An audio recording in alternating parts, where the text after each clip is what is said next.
नमस्कार आणि सनातन शास्त्रमध्ये आपलं स्वागत आहे. कल्पना करा, एक असा ध्वनी जो जवळजवळ 200 वर्षांपासून शांत होता. एक अशी ज्ञान अग्नी जी विझल्यासारखी झाली होती, ती अचानक पुन्हा प्रज्वलित होते. आणि हे शक्य करतो एक अवघ्या 19 वर्षांचा तरुण. आज आपण एका अशाच ऐतिहासिक घटनेबद्दल बोलणार आहोत, जिने केवळ एका व्यक्तीच्या साधनेचं प्रदर्शन केलं नाही, तर आपल्या सामूहिक चेतनेमध्ये एका नव्या युगाची सुरुवात होण्याचे संकेत दिले आहेत. हो, अगदी बरोबर. आज आपण बोलणार आहोत दंडक्रम पारायण या विषयावर. बरोबर. हे पारायण म्हणजे नेमका काय आहे, ते 2 शतकांसाठी लुप्त का झालं होतं, आणि सर्वात महत्त्वाचं म्हणजे ह्या घटनेचं पुनरुज्जीवन आपल्या सर्वांसाठी म्हणजे काय अर्थ ठेवतं. हो, याच सगळ्या पैलूंवर आपण आज सखोल चर्चा करणार आहोत. चला तर मग थेट त्या घटनेकडेच वळूया. 2025 साली काशीमध्ये एक विलक्षण गोष्ट घडली. अहिल्यानगरचे 19 वर्षीय वेदमूर्ती देवव्रत महेश रेखे याने खरंच एक असाध्य वाटणारी साधना पूर्ण केली. हो, त्यांनी शुक्ल यजुर्वेदाच्या माध्यंदिन शाखेतील जवळपास 2000 मंत्रांचं दंडक्रम पारायण पूर्ण केलं. 2000? हो, आणि तेही सुमारे 50 दिवसांत. या घटनेला ऐतिहासिक महत्त्व आहे, कारण शृंगेरी शारदा पीठासारख्या संस्थांच्या मते हे पारायण जवळजवळ 200 वर्षांच्या खंडानंतर शास्त्रीय शुद्धतेने केले गेलं आहे. 200 वर्षे? हा खूप मोठा काळ आहे. पण मला एक प्रश्न पडतो की हा आकडा इतका नेमका कसा? म्हणजे याआधी हे कोणी आणि केव्हा केलं होतं याची काही ठोस नोंदणी किंवा लिखित पुरावा आहे का आपल्याकडे? इथेच या घटनेचं गूढ आणि महत्त्व दोन्ही दडलं आहे. अच्छा.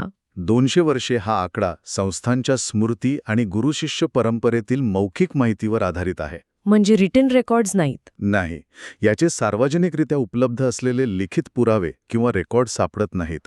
काही माध्यमांच्या मते ज्ञात इतिहासात हे फक्त 3 वेळा झालं आहे, पण त्यालाही ठोस आधार नाही. म्हणजे ही माहितीची पोकळीच खूप काही सांगून जातीये. हे तर भारतातील अनेक मौखिक परंपरांच्या बाबतीत घडलंय की नाही? बरोबर. गुरु शिष्य परंपरेत ज्ञान टिकून राहायचं, पण एखादी कडी तुटली की ते ज्ञान लुप्त व्हायचं. अगदी. म्हणजे ही घटना केवळ एका पारायणाचं पुनरुज्जीवन नाही, तर त्या मौखिक परंपरेच्या सामर्थ्याचं आणि तिच्यातील धोक्याचंही प्रतीक आहे. अगदी बरोबर. ही माहितीची पोकळीच आपल्याला दाखवते की आपली कितीतरी मौखिक परंपरा काळाच्या ओघात लुप्त झाली आहे. आणि म्हणूनच जेव्हा अशी एखादी परंपरा पुन्हा जिवंत होते, तेव्हा ते अधिक महत्त्वाचं ठरतं. चला, यातील प्रत्येक पैलू आपण आता नीट समजून घेऊया. या पारायणाला वैदिक पठनाची शिखरं असं का म्हटलं जातं? ते इतकं खास आणि कठीण का आहे? दंडक्रम या शब्दातच त्याचा अर्थ दडला आहे. अच्छा. दंड म्हणजे एक सरळ स्तंभ किंवा अखंड प्रवाह, आणि क्रम म्हणजे एक विशिष्ट पद्धत. म्हणजेच मंत्रांचे एक अखंड स्तंभाप्रमाणे पठन करणे, न थांबता न अडखळता. हे केवळ पठन नाही, तर ती एक अत्यंत उच्च कोटीची साधना आहे. आणि मला वाटतं ही साधना सुरू करण्याआधीही बरीच तयारी करावी लागत असणार. निश्चितच. ही साधना सुरू करण्यापूर्वीच साधकाला अनेक स्तरांमध्ये पारंगत व्हावं लागतं. उदाहरणार्थ पदपाठ आणि क्रमपाठ. हे काय असतं नेमकं? सोप्या भाषेत सांगायचं तर पदपाठ म्हणजे प्रत्येक शब्दाला वेगळं करून म्हणणं. जसं रामः वनम गच्छति ऐवजी रामः वनम गच्छति असं म्हणणं. अच्छा, प्रत्येक शब्द सुटा करून. हो, आणि क्रमपाठ म्हणजे शब्दांच्या जोड्या बनवून पुढे मागे म्हणणं. जसं रामः वनम वनम गच्छति. अरे वा, म्हणजे हे नुसतं पाठांतर नाही, तर मंत्राच्या प्रत्येक अणुरेणूवर प्रभुत्व मिळवण्यासारखं आहे. जणू काही आपण त्या मंत्राच्या डीएनएचाच अभ्यास करतोय. तो मी अगदी योग्य शब्द वापरलात. या पायऱ्या म्हणजे वैदिक मंत्रांच्या डीएनएचा अभ्यास करण्यासारखंच आहे. आणि दंडक्रम हा या अभ्यासाचा कळस आहे. यात प्रचंड स्मरणशक्ती लागते, कारण पठण करताना पुस्तकात पाहून वाचण्याची परवानगी नसते. हो, ते तर आहेच. त्यासोबतच श्वासावर विलक्षण नियंत्रण आणि स्वरांचे म्हणजे मंत्रांमधील सूक्ष्म उच्चार आणि चढउतार यांचे अचूक ज्ञान आवश्यक असतं. एक जरी स्वर चुकीचा लागला तर? मंत्राचा अर्थ आणि त्याची ऊर्जा दोन्ही बदलू शकते. हे एका मानसिक आणि आध्यात्मिक मॅरेथॉन सारखं आहे, जिथे आवाजातून एक वास्तविक ऊर्जास्तंभ निर्माण केला जातो. हे ऐकूनच या साधनेची तीव्रता लक्षात येतेय. या 50 दिवसांच्या काळात त्या साधकाची रोजची दिनचर्या किती कठोर असेल याची कल्पनाही करवत नाही. यात अत्यंत कठोर नियम आहेत. एकाच आसनावर, एकाच स्थितीत आणि कोणत्याही व्यत्ययाशिवाय पठण करावं लागतं. आणि चूक झाली तर? एक जरी चूक झाली तरी तो संपूर्ण भाग पुन्हा करावा लागतो. शारीरिक आणि मानसिक एकाग्रतेची ही एक चरम परीक्षा आहे. खरंय. पण या पलीकडे एक महत्वाचा भाग आहे, तो म्हणजे यातील ऊर्जेचा. ऊर्जेचा म्हणजे नेमकं काय परिणाम होतो शरीरावर आणि मनावर? ही एक अग्नितत्व असलेली साधना आहे. अग्नितत्व. हो, या अखंड पठणामुळे साधकाच्या शरीरात प्रचंड ऊर्जा आणि उष्णता निर्माण होते. यामुळे शरीरातील चयापचय क्रिया म्हणजे मेटाबॉलिझम कमालीची वाढते. पण हा अग्नी फक्त शारीरिक नसतो, तो मानसिक आणि भावनिक स्तरावरही काम करतो. अच्छा. म्हणजे आपल्या मनात खोलवर दडपलेल्या भावना, जुन्या आठवणी, वासना या सगळ्या पृष्ठभागावर येतात. ही एक प्रकारची मानसिक आणि भावनिक शुद्धी प्रक्रिया आहे. एक फायरवॉल आहे जी साधकाला आतून स्वच्छ करते. म्हणूनच ही साधना मंदिरात किंवा शुद्ध वातावरणात करणं आवश्यक आहे. बरोबर? कारण बाहेरच्या जगातले अडथळे या प्रक्रियेला खूप धोकादायक बनवू शकतात. अगदी बरोबर. साधकाची ऊर्जा आणि बाहेरच्या वातावरणातील ऊर्जा यात संतुलन राखणं खूप गरजेचं आहे. अगदी. म्हणूनच ही तपस्या सामान्य व्यक्तीसाठी करणे जवळजवळ अशक्य आहे. यासाठी शुद्ध वातावरण आणि एक प्रशिक्षित गट लागतो, जो साधकाला आधार देतो. एवढी कठोर शारीरिक आणि मानसिक तपस्या ही केवळ एका व्यक्तीच्या सिद्धीसाठी नक्कीच नसेल. याचा अर्थ या ऊर्जेचा प्रभाव त्या व्यक्तीच्या पलीकडेही जात असणार. बरोबर. मग प्रश्न असा पडतो की याचा आपल्या सगळ्यांवर म्हणजे सामूहिक स्तरावर काय परिणाम होतो? आणि मुख्य म्हणजे 200 वर्षांनंतर आताच ही घटना का घडली? आणि गंमत म्हणजे या घटनेचा खरा आणि सखोल अर्थ आता उलगडायला लागतो. ही केवळ वैयक्तिक साधना नाहीये, तर एक फील्ड इव्हेंट आहे. म्हणजे सामूहिक चेतनेच्या स्तरावर घडणारी घटना. असा विचार करा की 200 वर्षांचा खंड हा सूचित करतो की सामूहिक अग्नी म्हणजेच स्पष्टता आणि शुद्धीकरणाची ऊर्जा कुठेतरी कमी झाली होती. आणि यामागे काय कारणं असू शकतात? हा अग्नी मंदावण्यामागे? यामागे अनेक ऐतिहासिक कारणं असू शकतात.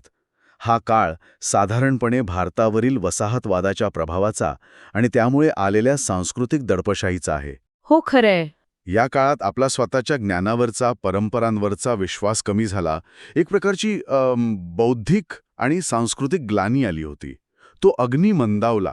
या घटनेचे पुनरागमन म्हणजे ते अग्निचक्र पुन्हा ऊर्ध्व दिशेने फिरू लागले आहे, याचे हे संकेत आहेत. आणि ही घटना काशीमध्ये घडली, यालाही काही विशेष महत्त्व आहे का? नक्कीच. काशी हे भारताच्या आध्यात्मिक ग्रीडचे केंद्र मानले जाते. अच्छा.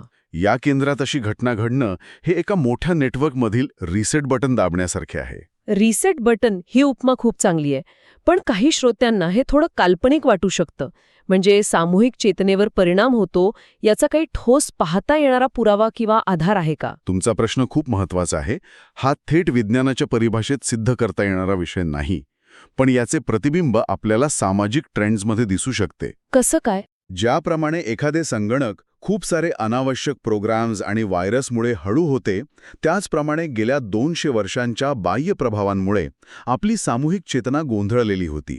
हा दंडक्रम म्हणजे त्या सगळ्या गोंधळाला शांत करून मूळ ऑपरेटिंग सिस्टम म्हणजे शुद्ध वैदिक ध्वनी पुन्हा प्रस्थापित करण्यासारखा आहे. बरोबर. आजच्या डिजिटल गोंधळाच्या, ओळख संकटाच्या म्हणजे आयडेंटिटी क्रायसिसच्या काळात अशा प्राचीन अँकरिंग व्हायब्रेशन्सचे परत येणे हे सूचित करते की सामूहिक मन स्थिरतेच्या शोधात आहे. आणि अशी घटना तेव्हाच घडते जेव्हा सामूहिक चेतना त्यासाठी तयार असते आणि तिला आतून परवानगी देते.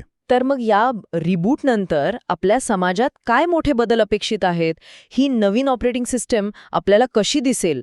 हे बदल लगेच दिसतील की हळूहळू जाणवतील? नाही, हे बदल अचानक होणारे चमत्कार नसतील, तर सूक्ष्म स्तरावर होणारे बदल असतील, जे हळूहळू समाजात दिसून येतील. याची काही संभाव्य लक्षणं आपण पाहू शकतो. उदाहरणार्थ? पहिलं म्हणजे लोकांमध्ये वरवरच्या धर्माऐवजी सखोल ज्ञानाबद्दल रुची वाढेल. अच्छा. ज्याला आपण धार्मिक आवड म्हणू शकतो, पण ती कर्मकांडांपुरती मर्यादित नसेल. पण ही आवड पारंपरिक कर्मकांडांपुरती मर्यादित राहील की ज्ञानाच्या शोधाकडे वळेल, यात काय फरक असेल? यात मोठा फरक असेल. लोक का आणि कसे याबद्दल अधिक प्रश्न विचारू लागतील. हो. केवळ ब्लाइंडली फॉलो करण्याऐवजी त्यामागील तत्वज्ञान, विज्ञान समजून घेण्याचा प्रयत्न करतील. अंधश्रद्धेकडून जाणीवेच्या श्रद्धेकडे हा प्रवास सुरू होऊ शकतो. आणि याचा इतर परंपरांवर काय परिणाम होऊ शकतो? या घटनेमुळे एक प्रकारचा संस्कार किंवा एक एनर्जेटिक टेम्पलेट तयार होतं. यामुळे इतर लुप्त झालेल्या परंपरा पुन्हा जिवंत होण्यासाठी एक प्रेरणा आणि ऊर्जा मिळू शकते. म्हणजे जणू काय एका मोठ्या धरणाचा एक दरवाजा उघडला गेला आहे. अगदी, ज्यामुळे इतर लहान मोठे प्रवाहही वाहू लागतील. आणि विशेषतः तरुण पिढीवर याचा काय परिणाम होऊ शकतो? आजची पिढी तर खूप वेगळ्या जगात वावरतीये. तरुण पिढीमध्ये आपण कोण आहोत ही आपली ओळख आणि आपली मुळं शोधण्याची जिज्ञासा प्रचंड वाढेल. पण एक गोष्ट लक्षात घ्यायला हवी, जेव्हा शुद्धीकरण होतं तेव्हा आधी आत दाबलेलं सगळं बाहेर येतं. हो, बरोबर. त्यामुळे सुरुवातीला समाजात थोडा वैचारिक संघर्ष, वादविवाद किंवा गोंधळ दिसू शकतो. पण ही एक आवश्यक प्रक्रिया आहे. या मंथनानंतर एक प्रकारचं शुद्धीकरण आणि स्थैर्य येईल. म्हणजे ही घटना फक्त एक सुरुवात आहे. आणि या सगळ्यात देवव्रत रेखे यांचं स्थान काय? अगदी बरोबर.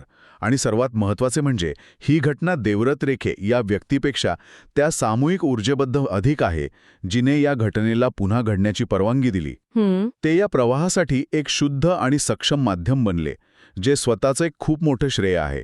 पण मूळ करता तो सामूहिक संकल्प आहे. तर आज आपण एका 19 वर्षीय तरुणाच्या साधनेपासून ते आपल्या सामूहिक चेतनेवर होणाऱ्या दूरगामी परिणामांपर्यंतचा प्रवास पाहिला.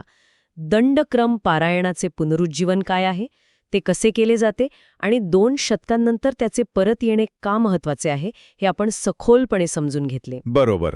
ही केवळ एका पठणाची गोष्ट नाही, तर एका हरवलेल्या ऊर्जेच्या पुनरागमनाची गाथा आहे. आणि या चर्चेतून एक महत्त्वाचा प्रश्न निर्माण होतो.